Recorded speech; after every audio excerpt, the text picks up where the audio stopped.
Caloka Dipati Sahapati Kantan Jaliha Diwara Hayacata Sati Dasata Paraja Pajatika Nisetu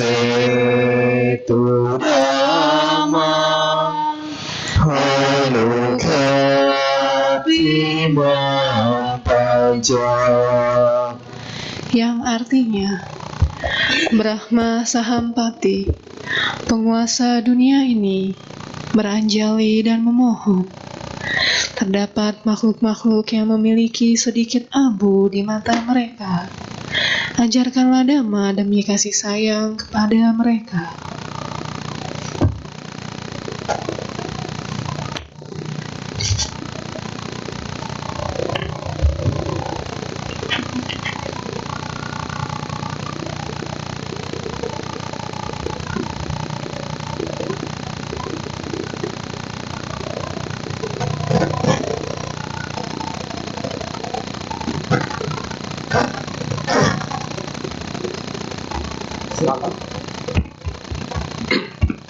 Selamat malam, Namo Buddhaya. Bapak Ibu yang saya hormati, ini adalah ketiga kali ya kalau nggak salah saya menyampaikan Dhamma di sana di sini, dan setiap kali saya menyampaikan Dhamma di sana, harapan saya hanya satu ya sebenarnya, agar Bapak Ibu setelah pulang dari sini ya bawa oleh-oleh ya dalam bentuk pengetahuan. Karena kalau kita belajar Dharma lalu pulang tidak membawa apa-apa, ya itu sia-sia. Dan saya juga berharap Bapak Ibu setelah pulang dari wihara, setelah memahami Dharma, lalu dipraktekkan semampunya. Ya, karena memang di ajaran Buddha yang jumlahnya sangat banyak ya kalau kita kalkulasi secara matematis, tetapi yang paling penting adalah mengerti walaupun hanya sedikit, tetapi Bapak Ibu mempunyai kemampuan untuk mempraktekkan. Ya, seperti yang diumpamakan bahwa di hutan sana banyak daun, ya, tak terhitung jumlahnya. Tetapi hanya segenggam itu yang disampaikan Buddha, tetapi yang segenggam itu bermanfaat dan dapat dipraktekkan oleh umat manusia. Jadi sekali lagi saya hanya mempunyai harapan Bapak Ibu memahami apa yang saya sampaikan. Setelah dipahami dapat dipraktekkan. Jadi jangan nanti berpikiran bahwa Dharma yang diajarkan Buddha itu banyak, lalu banyak pula yang akan dipraktekkan. Tidak demikian ya.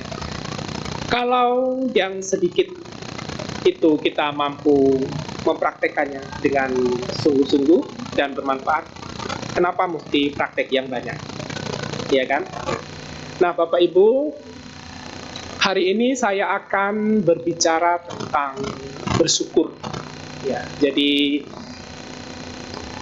ini sangat penting ya di dalam kehidupan kita. Tetapi yang paling penting sebenarnya kalau kita mau belajar Dharma, itu yang paling penting kita harus mengerti dulu.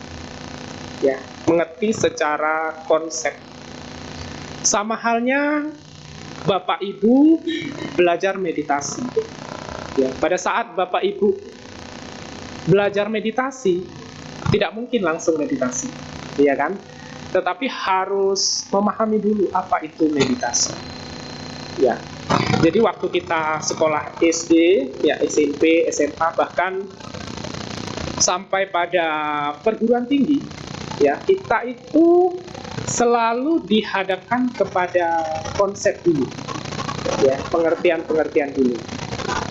Jadi supaya selaras apa yang akan saya bicarakan, saya memulai dengan konsep dulu tentang bersyukur. Nah, kalau kita lihat secara umum ya Bapak Ibu, kalau kita bicara bersyukur, berarti ada sesuatu yang memberi. Ya, ada sesuatu yang memberi. Baik itu manusia atau mungkin dari bangsa lain. Nah, setelah diberi, ya, kita mengucapkan syukur, berterima kasih kepada yang memberi. Ya, jadi konsepnya ada satu makhluk yang memberi.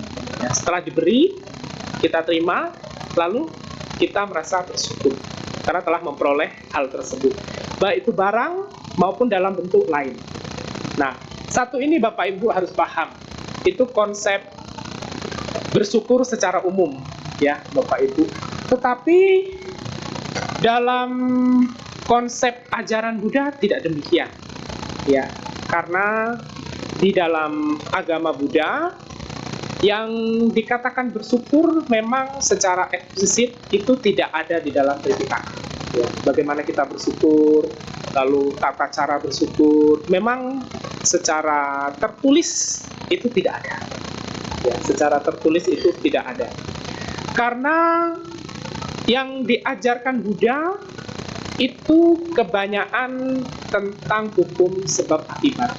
Ya, jadi kalau kita memperoleh sesuatu atau kita mencapai sesuatu apa yang kita harapkan, maka kita berpikir bahwa itu adalah hasil dari perbuatan kita di masa lalu, sehingga kita berpikir lagi untuk meningkatkan hal-hal yang baik agar kita memperoleh sesuatu yang baik. Nah, ini yang harus Bapak Ibu paham. Jadi jangan berpikiran bahwa ada sesuatu makhluk, ya entah itu dewa atau mungkin apalah sebutan secara umum, memberi sesuatu kepada kita lalu kita bersyukur. Bukan seperti itu. Konsepnya kalau di dalam ajaran Buddha, apa yang kita peroleh itulah yang kita tabur di masa lalu. Nah, seperti yang saya sampaikan di Dhammadesana yang lalu, bahwa adanya kita, rupa kita, rezeki kita, keberuntungan kita, bahkan penderitaan kita, itu adalah cerminan dari perbuatan kita di masa lalu. Jadi kalau Bapak Ibu terlahir sebagai manusia ganteng, kaya, berpendidikan, lalu mempunyai keluarga yang bagus, mengerti, ya, saling mendukung dan lain sebagainya, dan Bapak Ibu memperoleh banyak kebaikan, itu sudah dipastikan bahwa kehidupan lampau Bapak Ibu telah menanam jasa-jasa kebajikan penyebab hal tersebut. Demikian juga dengan sebaliknya. Maka kita tidak perlu menyalahkan siapapun apa yang terjadi dengan diri kita, ya, karena kita mengerti tentang konsep hukum karma di dalam agama Buddha. Nah, termasuk kita juga harus paham bersyukur dalam agama Buddha itu seperti apa, bukan tiba-tiba Anda memperoleh ini lalu tidak ada penyebabnya, bukan demikian. Nah, Bapak Ibu, saya akan mulai dengan kisah-kisah di masa lalu, ya. Jadi di masa lalu ada seorang raja, ya Bapak Ibu, seorang raja yang sangat terkenal. Jadi raja ini mempunyai penasehat. Ya, kalau zaman dulu para raja itu mempunyai penasehat. Jadi kalau ada permasalahan di pemerintahan yang dipimpinnya, maka raja ini akan meminta kepada penasehat untuk mencari solusinya. Jadi suatu ketika si raja ini karena hobinya adalah berburu, ya, hobinya berburu di hutan, ya, entah itu berburu kijang atau berburu hewan yang lain. Nah, suatu ketika mereka pergi ke hutan yang sangat jauh dari kerajaan itu. Nah, karena mereka berburu, ya, di situ tentu ada raja yang berburu, lalu ada pengawal-pengawal yang lain, dan penasihat raja juga ikut berburu pada saat itu. Nah, karena si raja ini adalah raja yang ceroboh, ya katakanlah keras kepala, ya, semaunya, seenaknya. Nah, akhirnya di satu masa mereka berburu, kelingking, ya, raja ini terpotong oleh pisau yang sangat tajam. Nah, akhirnya raja ini merasa bersedih berkepanjangan, ya, karena merasa apa? Merasa dirinya cacat. Ya, salah satu organ tubuhnya itu tidak lengkap. Bersedih terus sepanjang waktu raja ini. Nah, setelah tangannya itu terkena pisau pada saat itu di hutan, lalu raja ini meminta nasihat kepada penasehatnya. Bagaimana ini? Ada solusi apa? Nah, kira-kira Bapak Ibu dapat menebak tidak apa yang diberikan solusinya oleh penasehat raja?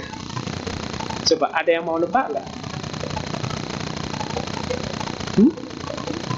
Amputasi. Oke, yang lain? Kelingkingnya sudah terpotong ya, Bapak Ibu? Ya, oke. Mungkin yang lain, Bapak Ibu yang di belakang? Bersyukur tidak mati. Ya, itu jawabannya benar nanti di akhir cerita ya. Ya. Jadi Bapak Ibu, si raja ini sangat bersedih. Ya, batinnya tidak karuan. Ya, masa sih seorang raja cacatnya, kelingkingnya tidak ada. Akhirnya meminta nasihat kepada penasehatnya. Nah, penasehatnya Bapak Ibu memberikan saran kepada raja agar tetap bersyukur. Ya. Jadi pada saat itu si raja diminta bersyukur oleh penasehatnya. Marah dong si raja tersebut. Ya, mungkin kalau terjadi dengan orang yang kurang paham dengan Buddha Dharma akan marah ya. Tetapi kalau kita mengerti tentang Buddha Dharma, kita tidak akan marah ya, karena marah itu adalah bagian dari kekotoran batin. Jadi si raja itu di tengah hutan itu marah kepada penasehatnya.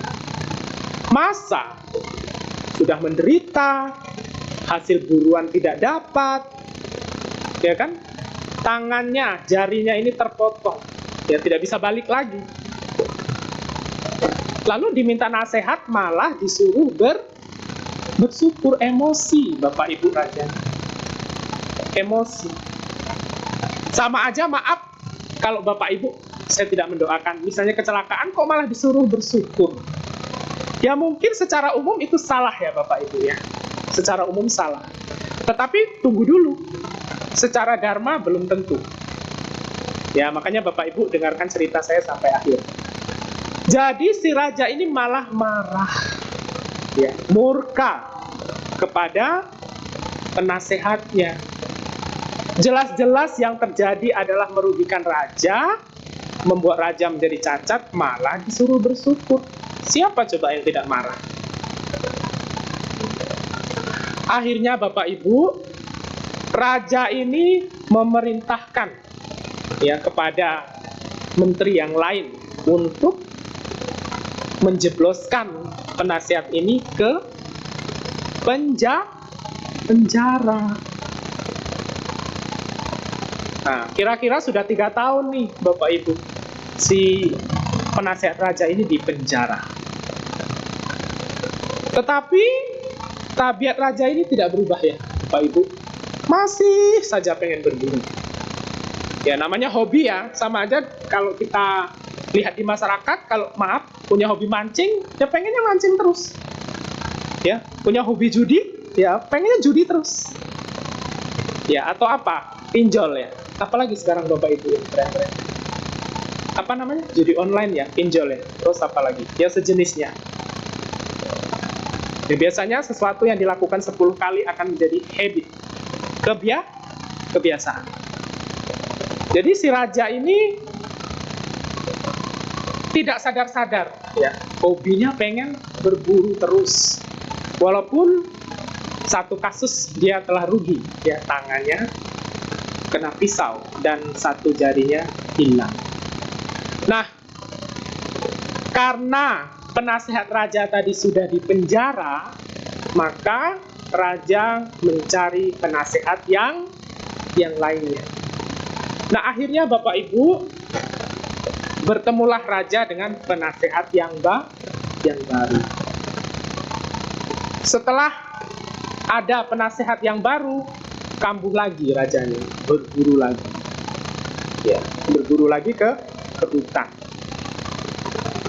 Tidak disangka-sangka Bapak Ibu, saat mereka berburu di hutan, mereka kehilangan arah. Jadi berpisah dengan rombongan, dengan pengawal-pengawal yang lainnya. Nah, kalau zaman dulu Bapak Ibu, di hutan itu selain hewan-hewan penghuninya juga ada seperti yang di film-film itu. Ya, ada suku-suku primitif yang memang mendiami di hutan tersebut. Nah, karena si raja ini teledor, ya tidak sati, tidak waspada, akhirnya mereka tertangkap ya oleh satu suku yang ada di hutan tersebut. Nah, rajanya tertangkap, pengawalnya tertangkap. Nah, di satu suku itu, di hutan itu, mereka memang mempunyai kebiasaan untuk mengambil manusia lain dari suku mereka untuk dijadikan korban upacara-upacara tertentu di suku tersebut.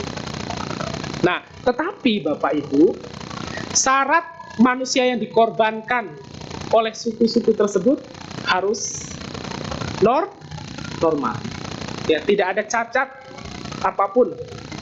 Nah, ini mulai paham nih Bapak Ibu nih. Saya yakin udah mulai paham nih alur cerita yang akan saya sampaikan. Oke, tebak-tebakan dulu ya. Kira-kira raja selamat nggak? Wah, ini ceritanya nggak jadi lanjut ini. Ya, nggak jadi lanjut. Ya, karena sudah tertebak ya. Jawabannya benar ya, selamat. Jadi, raja dan penasehat ini akan dikorbankan. Nah, sebelum dikorbankan harus bersih korbannya itu. Nah, akhirnya raja itu dimandikan ya sama pengawalnya oleh suku yang ada di hutan tersebut. Nah, karena dilihat si raja ini cacat, ya, kelingkingnya tidak ada, maka suku tersebut tidak mau mempersembahkan menjadi korban dalam upacara mereka.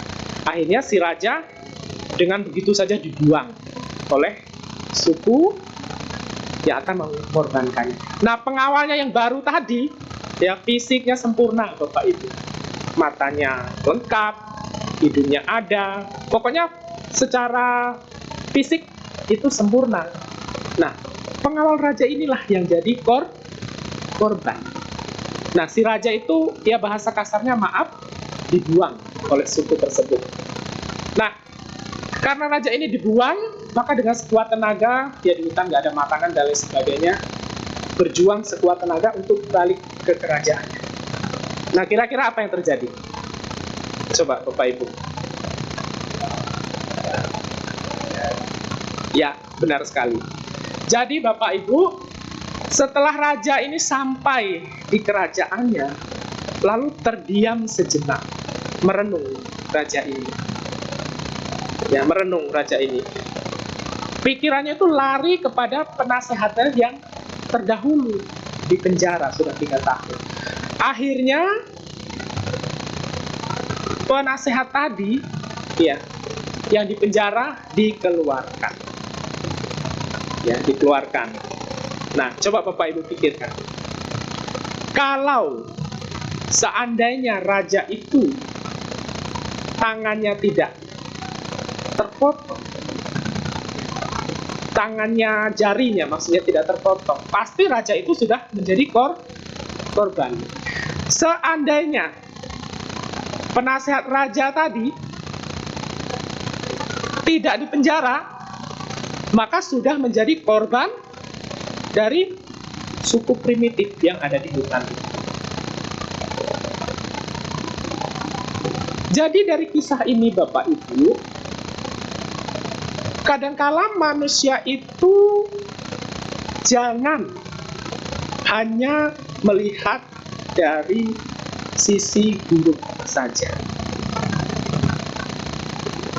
Kebanyakan manusia, ya Bapak Ibu, mohon maaf ini, mungkin salah satunya saya, karena emosi, ya, karena marah, karena sekilas sepintas melihat peristiwa, sehingga memutuskan sesuatu itu salah. Nah, benar tidak Bapak Ibu? Benar kan? Bapak Ibu ngaku?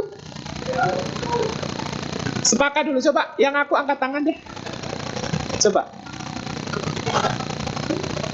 Nah, hampir semua ya. Nah inilah Bapak Ibu gunanya kita belajar dharma. Ya. Kalau di dalam filsafat itu ya Bapak Ibu, kita melihat sesuatu, ya, menganalisis sesuatu itu dilihat kepada tarapan radikal. Radikal itu maksudnya kalau cewek itu mikirnya itu teliti, ya kan? A, B, C, D, E, F, G itu teliti, seteliti mungkin. Semakin teliti maka kebenaran akan semakin jelas. Ya, sama dengan seorang ilmuwan ya Bapak Ibu, mereka meneliti atom itu tidak hanya sekilas sepintas, tetapi diteliti dalam jangka waktu yang lama, dititeni, kalau orang Jawa bilang, diteliti dalam jangka waktu yang lama, diperhatikan, sehingga menghasilkan kesimpulan yang benar. Nah, kita belajar dharma pun harus seperti itu. Ya, jangan misalnya karena orang makan daging, satu nggak makan daging, lalu yang makan daging jelek, yang tidak makan daging bagus. Oh, belum tentu. Yang seperti ini Bapak Ibu harus pahami. Jadi kembali ke cerita yang tadi, Bapak Ibu, setelah raja dan penasehatnya bertemu kembali, mereka baru menyadari, ya, bahwa mereka di setiap momen, di setiap kejadian harus bersyukur.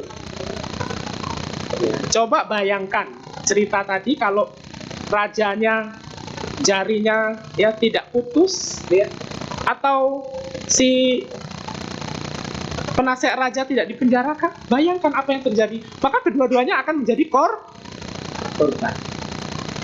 Nah, ini dari satu kasus. Jadi setelah mereka bertemu, kumpul kembali, nah, mereka bersyukur dengan kondisi. Nah, ini menjadi pelajaran bagi kita Bapak Ibu, bahwa kehidupan kita itu sebenarnya kalau dibilang simple ya simple, ya kalau dibilang ruwet ya ruwet, ya benar ya Bapak Ibu. Kalau dibilang simple ya simple, kalau dibilang ruwet ya ruwet. Tapi masalahnya Bapak Ibu, kita selalu dihadapkan kepada hal yang simple dan hal yang ruwet, ya kan? Lalu kadang-kadang bingung, ya, mau milih yang simple apa yang ruwet. Nah, makanya Bapak Ibu, kebijaksanaan itu penting, ya, di dalam agama Buddha kebijaksanaan penting. Jadi jangan berpikir bahwa sesuatu yang baik itu kadang-kadang justru buruk. Sesuatu yang buruk justru kadang-kadang itu yang baik. Sampai sini paham ya Bapak Ibu. Nah, masih mau dilanjut tidak ini? Lanjut ya, banyak cerita ya. Saya hari ini spesial membawa cerita-cerita tentang orang bersyukur. Jadi saya ambil dari kisah-kisah kehidupan pada zaman Buddha dulu. Ya, ini ada satu kisah lagi Bapak Ibu. Jadi di satu masa zaman Buddha dulu, ya, ada seorang petapa Ya. Katakanlah petapa ini dia hanya punya jubah, punya pata, punya sendal. Ya. Jadi ada jubah, pata, sendal. Cuma 3 ya Bapak Ibu. Lalu tempat tinggalnya mana? Sedangkan kebutuhan pokok biku ada 4 ya. Apa saja? Ya, jubah, makanan, tempat tinggal, obat-obatan, ya, kurang lebih seperti itu. Nah, si biku ini namanya sumana. Ya, hanya punya jubah, itu pun maaf, jubahnya sudah jubah yang jelek sekali. Sudah usang. Sudah bekas Bapak Ibu, turun temurun. Ya, ini jubah saya ini bekas ya, udah berapa kali turunan ini. Jadi hanya punya jubah yang usang, yang ya katakanlah sudah jelek banget.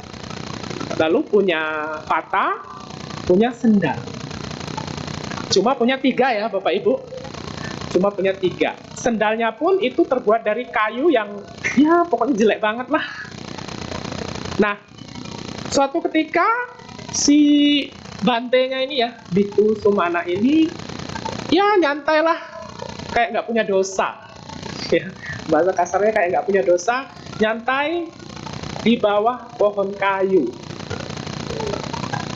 Lalu Bapak Ibu, ada saudagar kaya melihat si biku ini.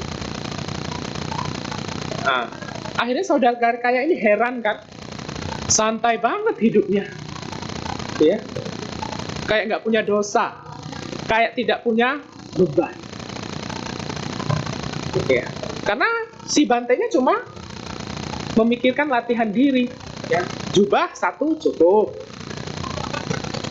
sendal 1 cukup, pata cukuplah ya untuk pindah patah kalau zaman dulu untuk makan. Sehari ya bisa 2 atau 1 kali makannya. Kadang-kadang nggak dapat makan zaman dulu. Sekarang enak ya bantainya. Datang ke sini, ya semua udah ada, tinggal milih. Ya umatnya murah hati semua di sini. Zaman dulu sulit ya Bapak Ibu, biku-biku yang tinggal di hutan. Jadi si orang kaya ini penasaran, dia mendekati si bantainya. Kenapa Bante begitu santai, begitu kayaknya menikmati banget hidup ini? Tidak ada beban, tidak mikir besok mau makan apa, ya kan? Tidak mikir apakah keluarga yang lain sudah makan dan tidak. Santai banget Bante. Pokoknya nggak ada beban. Tapi bukan seperti orang orgil yang di luar sana ya Bapak Ibu, jangan salah tangkap. Jadi si orang kaya ini bertanya-tanya, ya. Sedangkan si orang kaya yang bertanya ini mempunyai segalanya, ya kan? Emas, kalau zaman dulu hartanya emas ya disimpan, emas punya, kereta punya, pengawal punya, rumah punya, pokoknya emas permata punya, istri, nah, ya, cantik-cantik istrinya. Mau beristri 4, 5, 6, 7, ya namanya orang kaya bisa-bisa aja. Nah, tapi ketemu biku ini, dia bertanya-tanya. Akhirnya penasaran kan. Nah, terjadilah dialog antara orang kaya ini dengan Bante tersebut. Mengapa Bante bersikap demikian santai, demikian nikmat, kayak tidak ada beban, padahal udah tua? Lalu jawaban Bantenya apa Bapak? Jawabannya adalah Bantenya sehat, bisa makan, dan merasa cukup dengan mempunyai 3 hal itu. Hanya 3 hal Bapak Ibu. Jubah, pata, sama sendal, itu hartanya cuma itu. Dan sehari-harinya cuma ya di hutan-hutan. Nah, tapi Bantenya sehat, merasa cukup, ya, bersyukur, santuti dengan apa yang dimiliki. Nah, dalam kasus ini lama-kelamaannya bantainya mencapai kesucian arahat. Nah, lalu si orang kaya yang bertanya-tanya ini sepanjang waktu merenung, Bapak Ibu. Sepanjang waktu merenung. Padahal orang kaya ini segala-galanya punya, tapi pemikirannya tiap hari tidak tenang. Besok mau makan apa, besok bisnisnya bagaimana, besok dagangnya bagaimana, nanti hartanya apakah penjaga di gudangnya itu benar-benar jaga atau mau maling. Nah, banyak pikiran A, B, C, D, E, F, G. Akhirnya merasa tidak tenang dan lain sebagainya. Nah, ternyata saudagar ini, Bapak Ibu, belum memahami dharma secara utuh. Bahwa menjadi orang kaya itu bukan hanya menikmati. Menjadi orang kaya itu berkah, Bapak Ibu, apabila orang kaya tersebut dapat menggunakan kekayaannya dengan benar. Ini tanda kutip ya, Bapak Ibu. Menjadi orang kaya itu berkah apabila dapat menggunakan kekayaan dengan benar. Ya, salah satunya seperempatnya kalau menurut Sutta-Sutta, ya salah satu bagiannya, kan ada 4 bagian, salah satu bagian didanakan. Nah, orang ini ternyata belum memahami dharma secara menyeluruh, secara utuh, walaupun dia menjadi orang kaya. Jadi Bapak Ibu yang kaya lalu mengerti dharma pembagian harta, berarti Bapak Ibu luar biasa. Ya, dapat digunakan kekayaannya itu bukan hanya untuk diri sendiri, tetapi digunakan juga untuk kepentingan-kepentingan yang lain. Nah, itu penting. Jadi sepanjang waktu saudagar kaya ini merenung terus. Ya, sepanjang waktu merenung terus. Memiliki segalanya tetapi tidak merasa bersyukur, pengen terus. Jadi pikiran kita itu, Bapak Ibu, ya, keinginan manusia itu seperti monyet. Maaf ya, mungkin agak kasar bahasanya, tetapi saya pikir Bapak Ibu paham ya bahwa ini pembicaraan dharma, ya, bukan pembicaraan yang lain dalam konteks yang lain. Jadi pikiran kita itu seperti monyet, ya, loncat dari satu pohon ke pohon yang lainnya. Bapak Ibu pernah dengar lagunya? Pernah ya? Ya, nanti lihat di YouTube. Nanti kalau nyanyi lihat di YouTube. Ya. Jadi pikiran kita itu liar. Ya, seperti monyet yang kalau orang Jawa bilang menclok sana, menclok sini, loncat sana, loncat sini. Jadi pikiran kita itu liar, loncat sana, loncat sini, pengen ini, pengen itu, padahal di depannya sudah ada. Kenapa yang di depannya yang sedang diperoleh saat ini tidak di sini? Makanya kalau kita belajar mindfulness, kita menyadari, mensyukuri apa yang sudah ada sekarang. Kalau kita sehat, kita syukur. Kita bisa makan 3 kali, kita syukuri. Bapak Ibu dapat datang ke wihara, mendengarkan dharma, syukuri. Yaitu berkah. Lalu apa lagi? Semua ada kan? Di sini makan 3 kali semua tidak sempat. Ya, lebih ya. Nanti keluar dari wihara ada cilok, beli cilok, ya kan? Ada Haitilo ke Haitilo, ya, ke Firepot, mana lagi? Nanti sana enak lagi, nah mampir lagi. Sana lagi enak lagi, mampir lagi. Jadi saya yakin Bapak Ibu yang hadir di sini ya makan cukup lah ya 3 kali, tempat tinggal ada, ya kan, dapat ke wihara. Ya sebenarnya Bapak Ibu kebutuhan kita itu nggak banyak. Ya, yang banyak itu apa? Keinginan. Ini yang ngomong Bapak Ibu, nanti jangan nyalain saya. Ya, jadi kebutuhan kita itu sebenarnya simple. Ya, tetapi keinginanlah yang membuat hidup semakin ruwet. Bapak Ibu pernah nggak berpikir, merenung, menyadari bahwa penderitaan itu datang dari diri kita sendiri? Ya kan? Inginnya banyak. Ingin itu, ingin ini. Ya. Kalau Anda mempunyai keinginan, ya oke-oke aja. boleh-boleh aja, tapi harus bisa ngukur. Ya kan? Bisa ngukur. Misalnya pengen tas, mau beli tas, boleh-boleh aja, tapi Anda harus mikir keuangan Anda cukup nggak untuk hal itu. Dan fungsinya untuk apa? Ya kan? Kita pernah belajar ekonomi ya. Kalau kita membeli sesuatu harus berdasarkan fungsi, bukan berdasarkan keinginan. Nah, ini pentingnya kita belajar Dharma seperti itu. Nah, kalau kita memahami seperti ini, Bapak Ibu, di setiap momen, di setiap kejadian apapun, kita akan merasa bersyukur. Kita akan merasa bahwa kita ini memperoleh berkah. Ya, memperoleh berkah. Dan ini penting. Nah, kalau kita udah terbiasa bersyukur, menganggap bahwa kehidupan kita penuh berkah, dapat makan 3 kali, punya tempat tinggal, dapat ke wihara, ya, ada mobil, ada motor, lalu apa lagi? Kesempatannya bagus-bagus. Yang wihara ini kan wihara terkenal bahwa bantenya sering datang untuk membebarkan Dharma. Ya, coba Bapak Ibu bandingkan.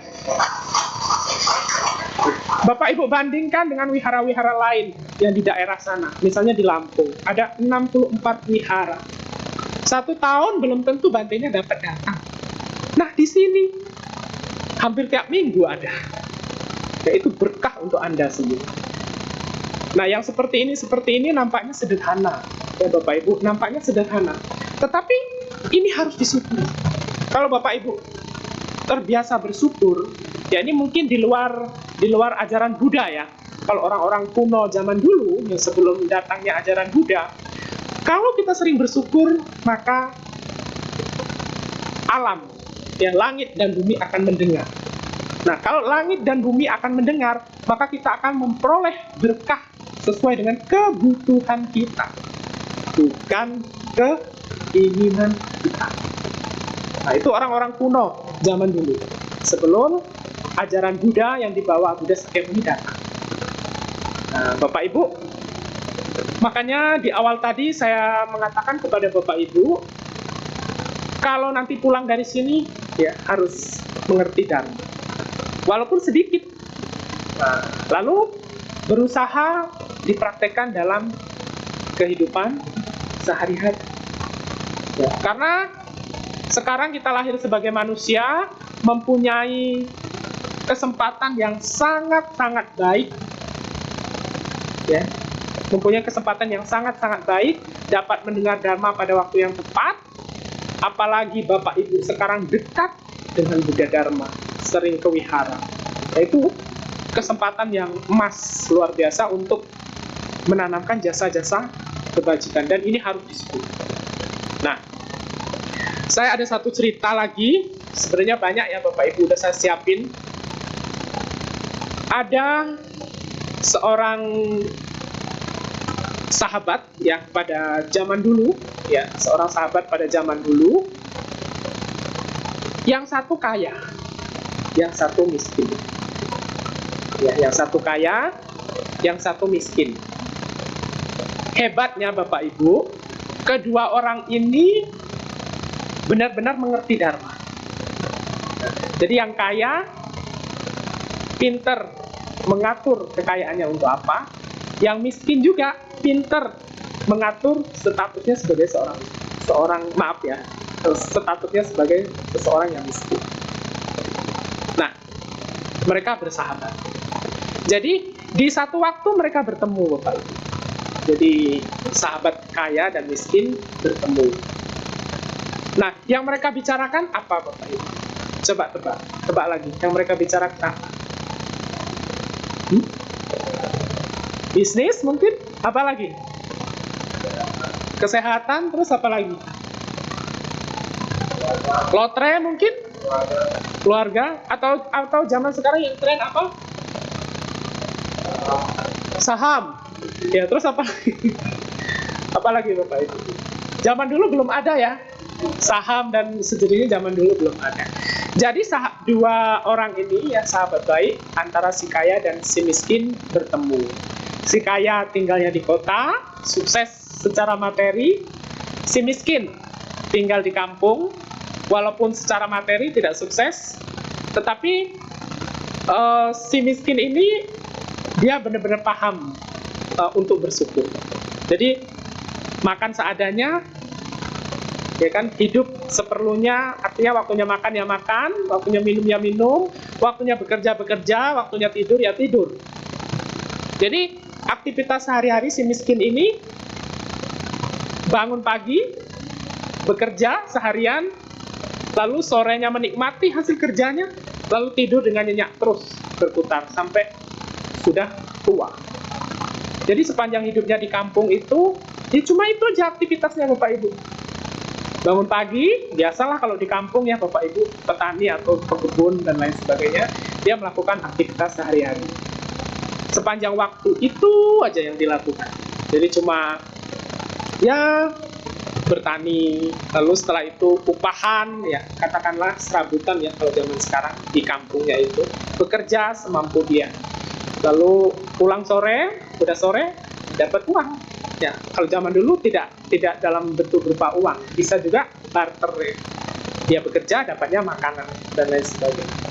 Itu dilakukan sepanjang waktu. Nah, tapi hebatnya si miskin ini Bapak Ibu sehat terus. Setelah pulang kerja capek, bisa tidur nyenyak. Nah, bisa tidur nyenyak. Ya, kerja seharian capek, bisa tidur nyenyak. Yang paling penting orang miskin ini adalah sehat. Akhirnya sampai tua udah sehat, tetap sehat ya, bukan udah sehat, tetap sehat. Nah, itu si miskin. Nah, si kaya, Bapak Ibu, memang kesehatannya tidak sebagus si miskin. Ya, karena satu, banyak makan. Kalau di kota-kota zaman dulu juga, maaf, kolegalnya banyak, ya, teman bisnisnya banyak, kadang-kadang di satu perjamuan kan makannya kadang-kadang nggak sehat. Ya, ada minum alkohol dan lain sebagainya. Jadi yang seperti itu bukan hanya zaman sekarang Bapak Ibu, dari zaman dulu sudah ada. Ya, sudah ada. Jadi temannya ini walaupun kaya dan lain sebagainya, punya segala materi, tapi dari sisi kesehatan tidak punya. Sakit-sakitan. Nah, untungnya kedua-duanya mengerti Dharma. Ya, paham Dharma. Walaupun kondisi si kaya ini seperti itu, tetapi si kaya ini pandai mengatur harta kekayaannya. Jadi si kaya ini punya harta kira-kira 1/4 bagian diberikan, didanakan. Nah, hasil dari berdana itu dia merasa bersyukur. Walaupun secara fisik kesehatannya tidak bagus, tetapi dia ada sisi lain yang dapat dia syukuri. Nah, akhirnya klop kan? Yang satu yang kaya tapi sakit, yang miskin tapi sehat. Bersahabat, bertemu. Jadi mereka saling cerita. Nah, ternyata antara si kaya dan si miskin, mereka mempunyai porsi yang masing-masing. Ya. Nah, dari kasus ini Bapak Ibu, ya dari kasus ini penting untuk kita. Ya, penting untuk kita. Satu, jangan membandingkan. Ya, karena dunia kita dengan dunia orang lain, kesulitan kita dengan kesulitan orang lain itu beda. Ya, sama dengan Bapak Ibu, kalau Bapak Ibu menjadi seorang pendidik, dosen, guru, dan lain sebagainya, Bapak Ibu harus mengerti karakteristik dari anak didik, dari siswa atau mahasiswanya. Jadi Bapak Ibu pandai apa yang dibutuhkan muridnya atau siswanya. Nah, sama dengan kehidupan kita harus pandai-pandai. Ya, maka maaf Bapak Ibu yang punya keluarga, punya anak banyak, karakteristiknya beda-beda, jangan membanding-bandingkan. Ya, karena mempunyai talent yang berbeda-beda, mempunyai kekurangan yang berbeda-beda, mempunyai kelebihan yang berbeda-beda. Nah, itu gunanya kita belajar Dharma, Bapak Ibu. Buddha Sakyamuni mempunyai banyak murid. Ada Sariputta, Moggallana, Ananda, ya kan? Asaji dan lain sebagainya. Apakah Buddha mengajarkan Dharma kepada mereka sama? Tidak. Ya, dengan Sariputta, Bapak Ibu. Buddha memegang bunga saja, Sariputta udah ngerti apa maksudnya. Beda dengan Upali. Ya, harus dijelaskan berkali-kali, itu pun nggak ngerti-ngerti. Tetapi si Upali dia mempunyai kelebihan. Walaupun diajari satu metode, dia ngerti. Akhirnya mencapai kesucian. Nah, coba Bapak lihat kasus Biku Ananda. Walaupun belajar Dharma sekian puluh tahun, 45 tahun lebih, tapi nggak mencapai kesucian, lama. Jadi beda-beda. Nah, karena perbedaan ini, Bapak Ibu harus memperhatikan diri sendiri. Ya, kita harus memperhatikan diri sendiri. Kita itu keberuntungannya, berkahnya itu apa? Dapat dilihat. Oh, saya ini mungkin nggak sukses usaha, ya, mungkin nggak sukses usaha. Tetapi saya dapat kewihara, dapat mendengarkan dharma, dapat berdana. Itu harus syukuri. Dan jangan melulu kehidupan kita diukur dengan materi. Jangan melulu diukur dengan materi. Walaupun maaf, kebanyakan di lapangan orang akan melihat sekilas sepintas dari sisi materi. Bagi orang yang mengerti dharma tidak. Harus dilihat secara mendalam. Nah, ini penting Bapak Ibu ya. Penting sekali untuk kehidupan kita. Nah, kalau kita sudah paham, sudah mengerti, maka kondisi apapun kita mencoba untuk tidak rugi. Ya, misal Bapak sakit, jangan mau Bapak Ibu rugi. Sakit, kesempatan Bapak Ibu untuk mengamati bahwa tubuh kita suatu saat akan lapuk. Amati. Saat Bapak Ibu memperoleh keberuntungan, usahanya tiba-tiba sahamnya melejit, jangan lupa, hartanya udah banyak, jangan lupa berdana, syukuri. Saat Bapak Ibu dihina orang, ya kan secara umum ngamuk juga ya. Benar nggak Bapak Ibu? Secara umum akan ngamuk, tidak terima. Ya kan? Tapi secara dharma, itu kesempatan Bapak Ibu untuk menahan diri, untuk mengendalikan diri. Jadi di setiap momen Bapak Ibu, momen apapun, ya, momen apapun itu kuncinya adalah pengendalian diri dan bersyukur. Ya, bersyukur. Nah, masih banyak cerita sebenarnya ingin saya sampaikan karena saya dibatasi waktu ya. Jadi cukup, saya rasa cukup. Yang penting adalah jangan hanya melihat sesuatu itu sekilas sepintas. Ya, apapun yang terjadi, syukuri. Apapun yang terjadi, nikmati. Ya, karena dari cerita yang awal tadi, Bapak Ibu, walaupun tangan seorang raja tadi jarinya hilang, ternyata justru membawa keselamatan. Ya kan? Walaupun dia di penjara, si penasihat raja, ternyata dengan di penjara justru itu memberikan keselamatan. Nah, saya rasa cukup ya Bapak Ibu. Semoga bermanfaat. Ya, terima kasih.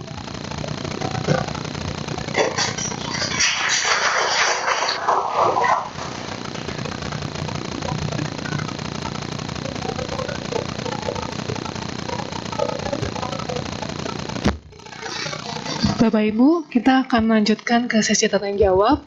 Sebelum mulai sesi tanya jawab, saya akan jelaskan sesi tanya jawab dibagi menjadi 2 bagian, yaitu bisa bertanya secara langsung kepada Bante dengan ke depan atau mengangkat tangan, atau yang kedua bisa melakukan sesi tanya jawab memberikan pertanyaan ke WhatsApp Wihara Pluit Dharma Sukha. Baik, sambil menunggu pertanyaan masuk, mari kita nyanyikan sebuah lagu. Pada petugas kami persilakan.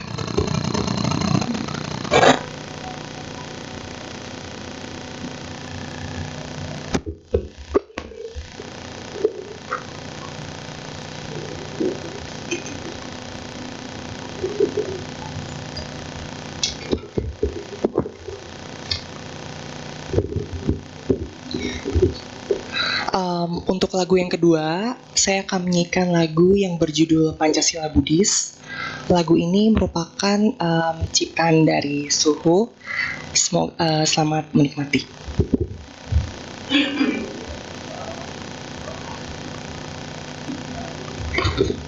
Tidak ada di buku kebaktian, mohon maaf.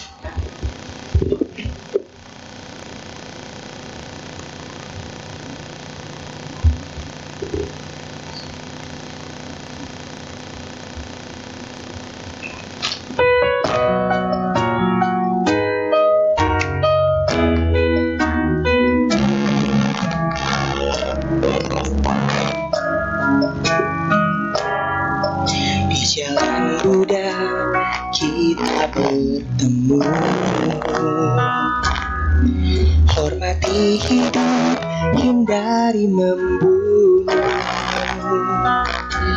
Pancasila Buddhis, cahaya dunia, panduan hidup di jalan Buddha.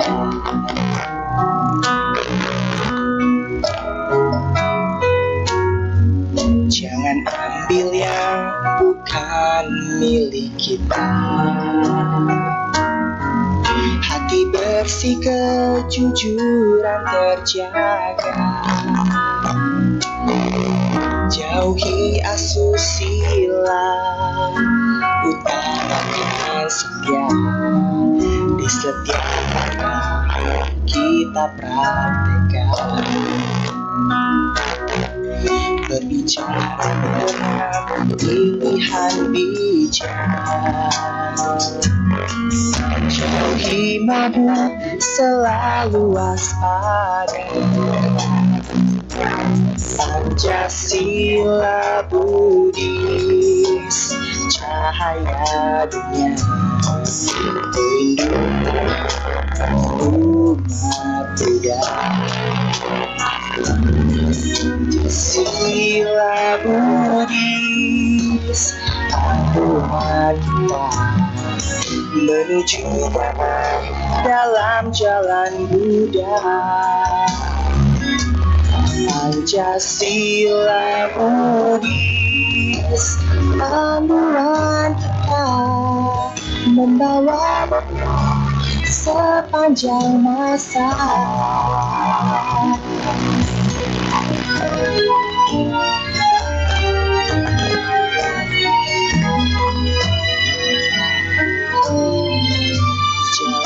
Sudah kita bertemu,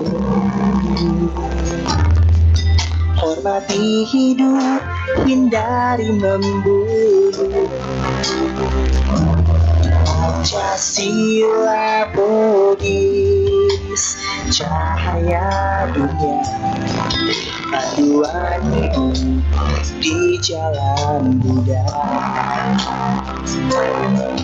Jangan ambil yang bukan milik kita. Hati bersih, kejujuran terjaga. Jauhi asusila, utamakan setia. Di setiap langkah kita praktekkan. Cara benar, pilihan bijak. Jauhi mabuk, selalu waspada. Pancasila Buddhis, cahaya dunia, pelindung hati umat Buddha. Pancasila Buddhis, panduan kita menuju damai dalam jalan Buddha. Pancasila Buddhis, panduan kita membawa bekal sepanjang masa. Pancasila Buddhis, panduan kita menuju damai dalam jalan Buddha. Pancasila Buddhis, panduan kita membawa bekal sepanjang masa. Membawa bekal sepanjang masa.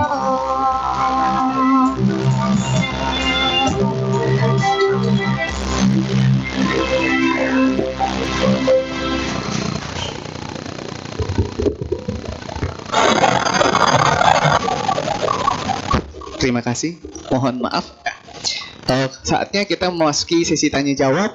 Bagi yang mau bertanya secara lisan, silakan angkat tangan atau boleh maju ke depan. Bagi yang ingin bertanya secara lisan, boleh WA ke 0811 9921 098. 0811 9921 098. Ada yang mau nanya secara lisan? Boleh? Kalau yang mau bertanya secara WA, silakan WA ke 0811 9921 098. Gak ada yang mau nanya? Halo, masih pada tidur? Nah, yang bunyi sini silakan maju yuk.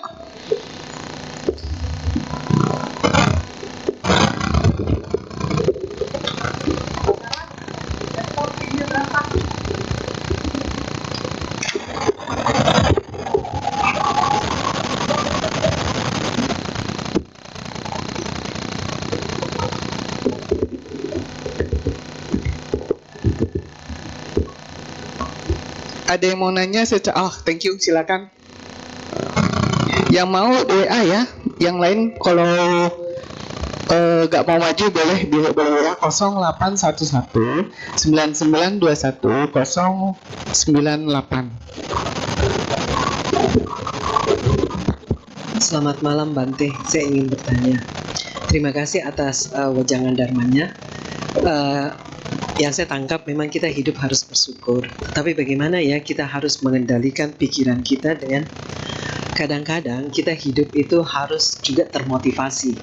Dalam hal ini kalau kita selalu memposisikan kita bersyukur, mungkin kita akhirnya kurang agresif. Sedangkan dalam kerja ataupun dalam kehidupan, walaupun sekolah juga gitu ya, kita kan harus optimis, kemudian berusaha lebih giat gitu. Kalau kita misalnya, saya kurang paham, misalnya kita bersyukur apakah apapun yang kita terima, kita cukup bersyukur atau bagaimana ya supaya bisa membedakan antara tetap berusaha sekuat tenaga dengan cuma bersyukur gitu.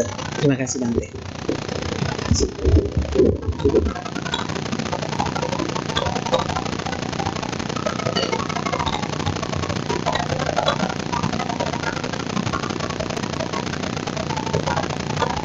Ya, pertanyaannya bagus sekali ya. Jadi saya akan berbicara dua sisi ya. Bapak Ibu harus memahami. Ada sisi secara umum, ada sisi secara spiritual. Ya. Itu tergantung kita mau memilih yang mana. Ya, tergantung kita mau memilih yang mana. Saya beberapa waktu yang lalu ya, ketemu dengan seseorang dengan pertanyaan yang hampir mirip, tetapi topiknya berbeda. Makanya saya menjawab dari dua sisi. Saya kasih contoh dulu ya. Jadi ada seseorang ya, ada seseorang yang kalau dikasih tahu susahnya minta ampun. Dikasih tahu susahnya minta ampun. Kasih tahu A nggak ngerti, B nggak ngerti. Kalaupun ngerti nggak dijalani. Akhirnya orang tuanya dilema, ya kan? Akhirnya orang tuanya dilema. Kalau dikerasin secara psikologis ya, lihat HAM ya, dipukul, dijewer, tidak boleh. Kalau ada orang yang tahu bisa dilapor, itu nanti jadi masalah baru. Kalau dilembutin, dikasih taunya pelan-pelan, sabar udah nggak ketulungan bertahun-tahun, masih juga seperti itu. Nah, akhirnya dilema kan? Dipanggil psikiater atau orang pintar, bahkan panggil bantenya ke rumah untuk baca parita. Atau bantenya yang kasih nasihat, enggak juga berubah. Ya bahasa umumnya bebel. Tahu Bapak Ibu bebel? Ya kan? Secara lembut tidak bisa, secara kasar tidak bisa. Lalu harus apa yang dilakukan sedangkan upaya sudah begitu banyak dilakukan. Nah, pinternya ya, orang tua ini pinternya dia mengerti. Mengertinya apa? Karena sering mendengarkan dharma, dia paham. Bisa jadi datangnya anak ini adalah sumber praktek bodhisattva bagi dia. Akhirnya dia sabar sepanjang masa. Sabar sepanjang masa, apapun yang terjadi. Mau tidak mau, suka tidak suka, satu-satunya yang dapat dia lakukan hanya satu, sabar. Karena beberapa upaya sudah dilakukan. Nah ini sebenarnya tinggal tergantung orang tuanya mau memilih seperti apa. Apakah ngeracuni anaknya supaya dia nggak diganggu lagi, ya kan? Akhirnya orang tua ini kalau mengerti dhamma memilih untuk bersabar di setiap waktu. Bahkan orang tuanya udah tua sekarang, anaknya itu memang kayak gitu sejak lahir. Tapi karena udah biasa dia sabar biasa, akhirnya sudah menjadi habit. Akhirnya orang tua ini menjadi sabar, tidak gampang marah, tidak gampang tersinggung karena ada latihan di rumahnya.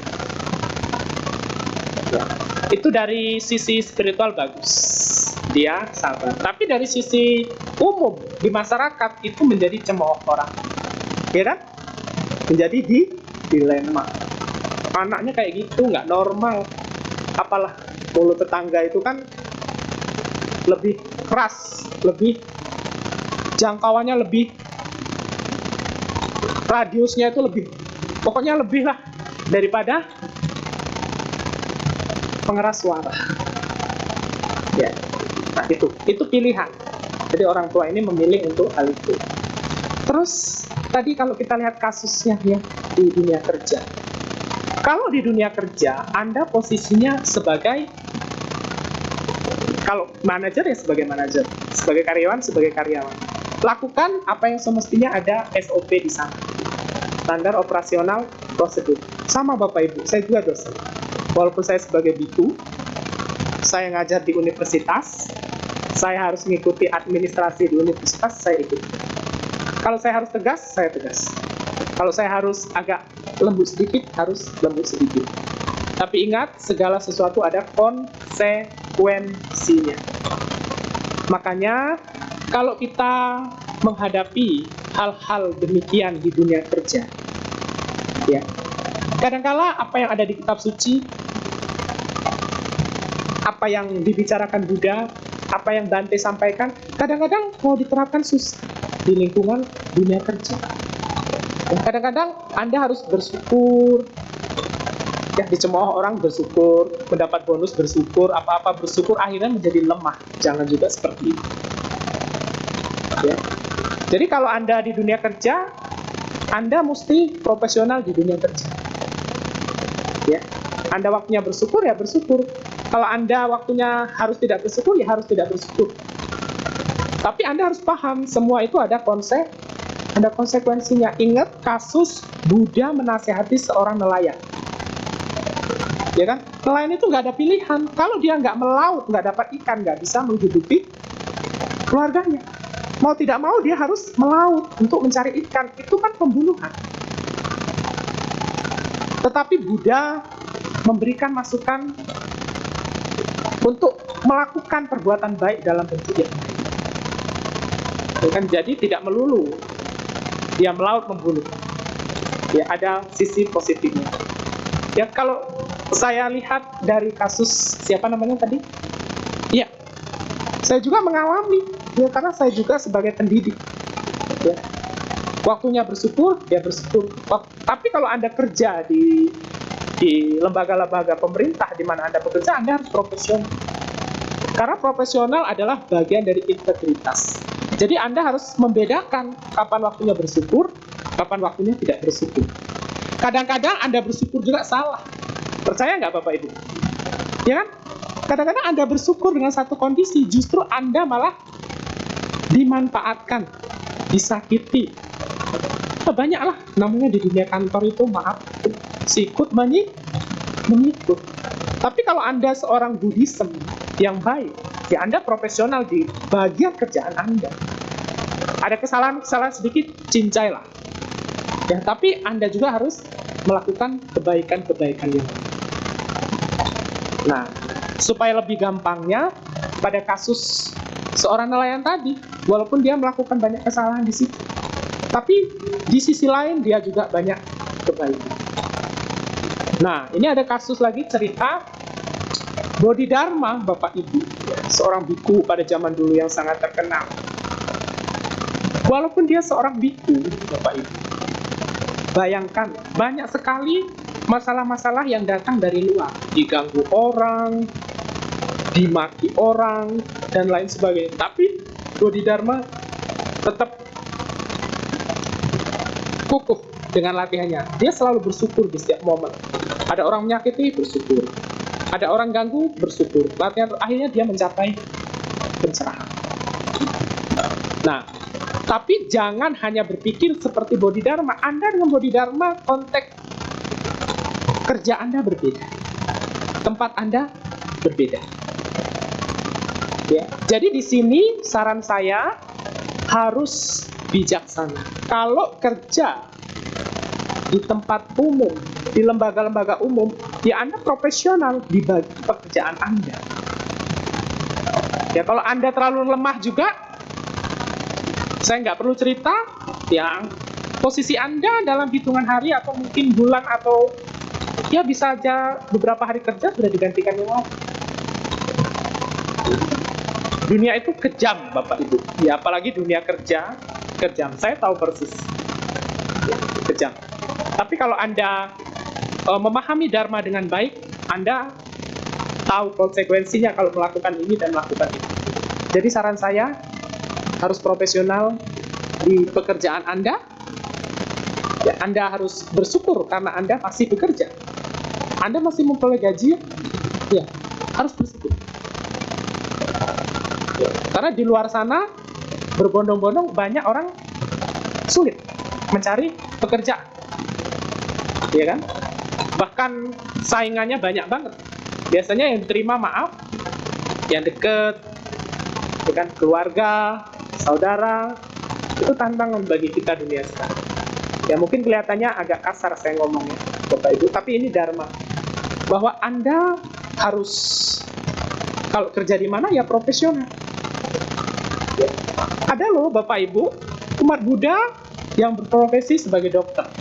Dilema tidak itu? Prakteknya kan? Ya, selama dia menempuh perkuliahan selama berapa tahun itu, prakteknya kan maaf, salah satunya ada pembunuhan. Ya yang namanya membunuh ya tetap membunuh, tetapi Anda juga harus mengimbangi dengan perbuatan baik yang lain. Nah, karena kadang-kadang Bapak Ibu, apa yang terjadi di dalam kehidupan kita, ya, itu di luar kendali kita. Banyak yang seperti itu. Tetapi orang yang cerdas secara Buddhism, kalaupun sudah tahu, maka akan mempunyai motivasi untuk melakukan kebaikan-kebaikan yang lain. Dan itu harus bersyukur karena Anda punya kesempatan untuk melakukan kebaikan dalam bentuk yang lain. Itu ya. Jadi saran saya tetap profesional, jangan terlalu lemah. Ya, kita hidup nggak boleh terlalu lemah. Artinya apa?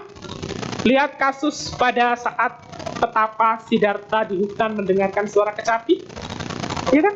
Latihan tidak boleh terlalu lemah, tidak boleh terlalu keras. Sama dengan kita makan, tidak boleh terlalu banyak, tidak boleh terlalu sedikit. Sama juga Anda istirahat, tidak boleh kurang, tidak boleh lebih. Sama juga Anda memperlakukan karyawan, ya lakukanlah sesuai dengan SOP, sesuai dengan proposisinya. Nah, intinya kalau kita mengerti bahwa segala sesuatu itu harus seimbang, ya jangan terlalu lemah, jangan juga terlalu kuat, seimbang. Nah, kalau Bapak Ibu memperhatikan kasus pada saat petapa Siddhartha di hutan mendengar suara gitar, senar gitar ya kecapi lah. Ya. Kan itu tidak boleh terlalu keras, tidak boleh terlalu kendur. Sama juga kita bersyukur ya Bapak Ibu. Jangan semua bersyukur. Kalau semua bersyukur nanti nggak ada motivasi, nggak ada bekerja, bagaimana? Gitu. Jadi harus tahu proposisinya. Ya, terima kasih. Oke, ini ada satu pertanyaan yang masuk Bante untuk via WA. Nama budaya Bante mau nanya, kalau ada satu contoh, satu keluarga punya 8 anak dan yang diakui anak di akte pernikahan cuma 6 anak dari pernikahan ayah dan ibunya, karena buat akte pernikahannya pada saat anak-anak itu sudah dilahirkan. Sudah dilahirkan semua. Tapi anak-anak yang masih pada kecil-kecil belum tahu apa-apa. Jadi yang 2 anak ini selalu bersyukur ya Bante, walau tidak diakui anak secara akte pernikahan bapak ibunya tersebut. Yang penting sehat dan bersyukur ya Bante. Terima kasih Bante atas pencerahannya. Ya, Bapak Ibu, sekali lagi saya katakan bahwa kadang-kadang sesuatu yang buruk belum tentu buruk. Kadang-kadang sesuatu yang baik belum tentu baik. Nah, ini Bapak Ibu perlu kita pahami sebagai umat ini. Ya. Nah, seorang nenek ya yang naik bis tiba-tiba ditarik oleh seorang pemuda yang ada di bis tersebut. Kasar sekali nariknya.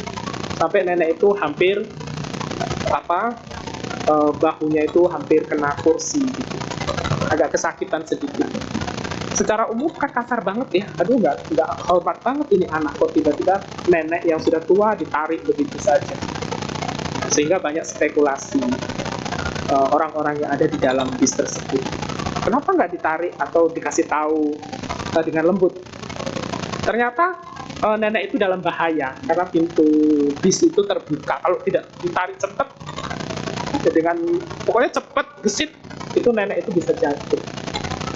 Nah, dari sini Bapak Ibu nampaknya kasar tapi menyelamatkan. Sama dengan Bapak Ibu mendidik anak, kadang-kadang ibu-ibu kasar ya. Nah, tapi justru dia dewasa menjadi orang yang mengerti, yang paham dengan kehidupan. Nah, justru kadang-kadang anak yang semua terpenuhi dan lain sebagainya justru menjadi manja. Nah, daya juangnya kurang. Nah, dari kasus itu yang saya ceritakan ini ya, bagi Anda yang mengalami masalah-masalah kehidupan, cobalah berpikir sejenak, ada apa di balik itu? Ya, ada berkah apa di balik itu?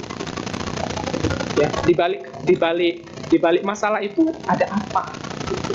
Nah, ada satu contoh umat berumah tangga ya Bapak Ibu. Jadi setiap hari itu sempoyongan. Ya, tahu sempoyongan? Sempoyongan tidak stabil. Ya, tidak stabil. Padahal secara nutrisi, semua nutrisi sudah terpenuhi.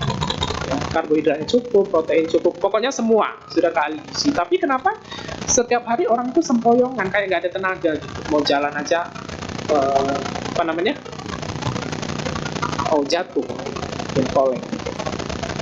Ketemulah dengan saya bilang ke orang tersebut, mungkin secara satu sisi Anda tidak beruntung, ya, karena tidak bisa berjalan seperti pada umumnya.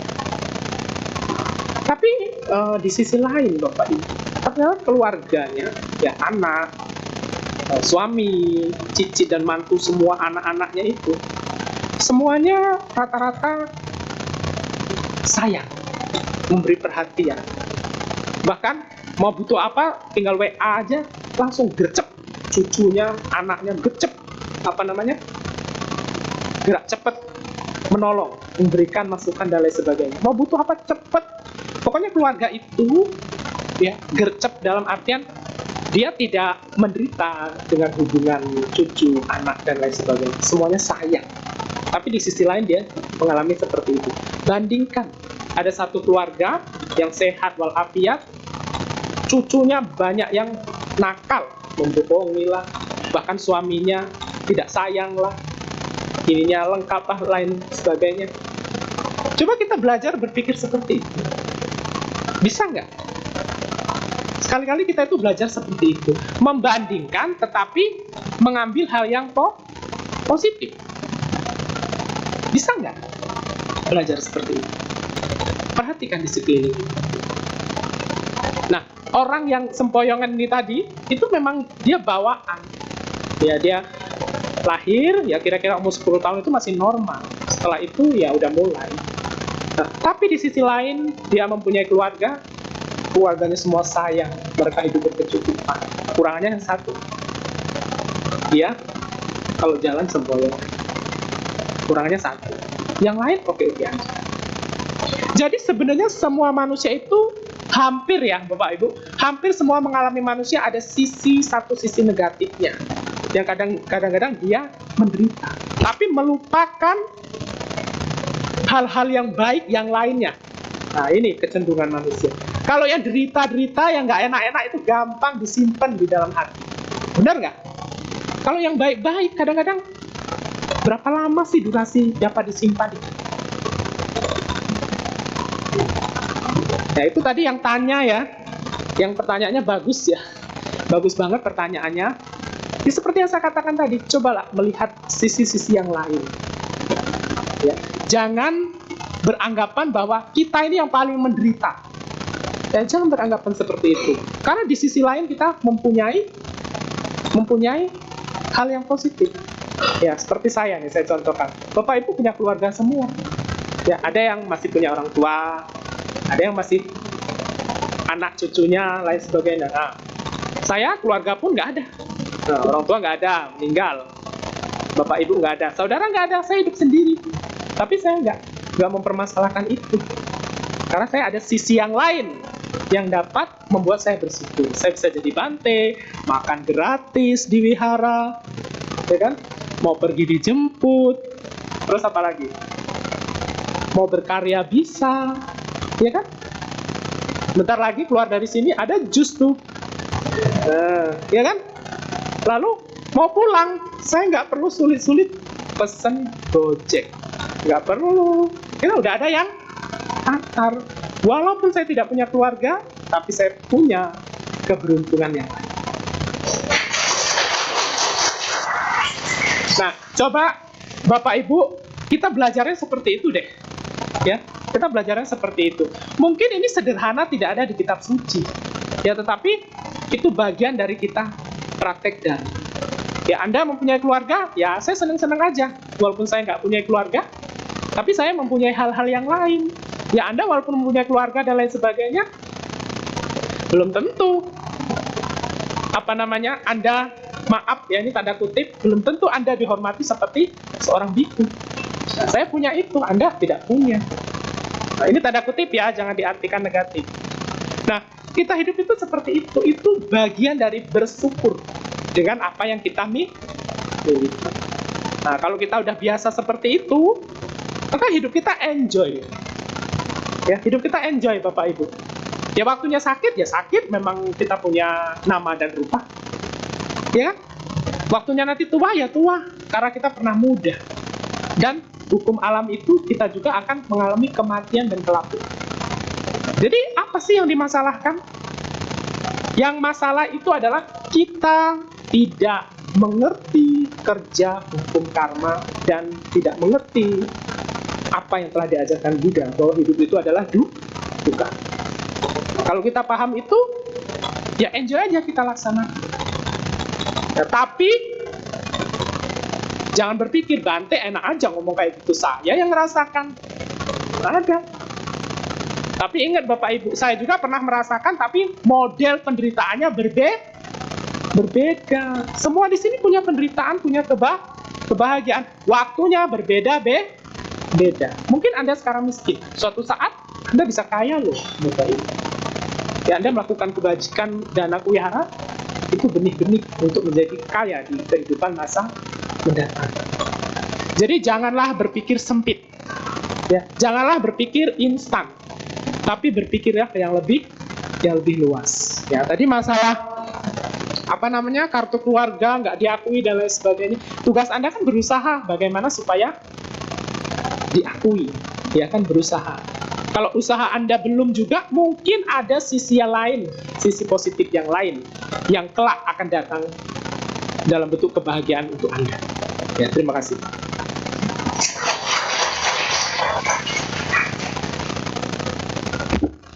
Demikian sesi Dhamma Desana hari ini. Terima kasih Bante untuk waktu dan kesempatannya. Kami seluruh keluarga besar Wihara Dharma Suka dan umat mengucapkan terima kasih kepada Bante atas kesempatan dan waktunya. Baik, Bante akan meninggalkan ruang Dhammasala. Mari kita berdiri dan bersikap anjali.